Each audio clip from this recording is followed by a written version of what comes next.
এখন 10টা মতো বাজতে যায়। আর প্রায় ওই 9টা সাড়ে 9টা থেকে বৃষ্টি শুরু হয়েছে। আর তেমনি পরিমাণে মানে প্রচণ্ড পরিমাণে ঝড় আর হাওয়া হচ্ছে কি বলবো। আর তার মধ্যে হচ্ছে আমি খাবার দিয়ে চলে এসেছি সন্ধ্যেবেলায়। আর এবার যাবে হচ্ছে বাবা খাবার ডেলিভারি দিতে। এবার আমি যখন খাবার ডেলিভারি দিতে গেছি সন্ধ্যে 7টার সময়, তখন এতটা বৃষ্টি মানে বৃষ্টিই ছিল না।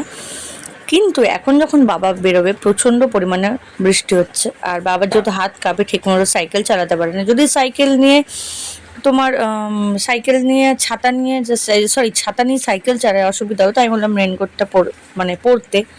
আর আমি বাবাকে বলতে পারো রেনকোটটা পরিয়েও দিলাম।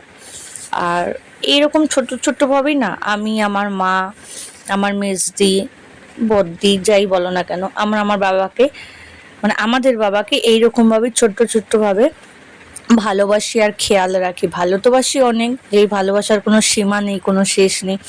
আর এইভাবেই আমরা খেয়াল রাখি। আর বাবা যতক্ষণ না আসে ততক্ষণ চিন্তা। কি বলবো বলো, এই ঝড় বৃষ্টির মধ্যে আমার বাবা অসুস্থ থাকা সত্ত্বেও এরকমভাবে খাবার দিতে যাচ্ছে। খুব খারাপ লাগে, কিন্তু এত রাতে আমাকে বেরাতেও দেবে না। আর এর নামই হচ্ছে বাবা। হাজার কষ্ট হলেও কাউকে বুঝতে দেয় না। অনেক ভালোবাসি বাবা, কখনো বলা হয়নি হয়তো তোমার সামনে। অনেক অনেক ভালোবাসি, যার কোনো তুলনা নেই।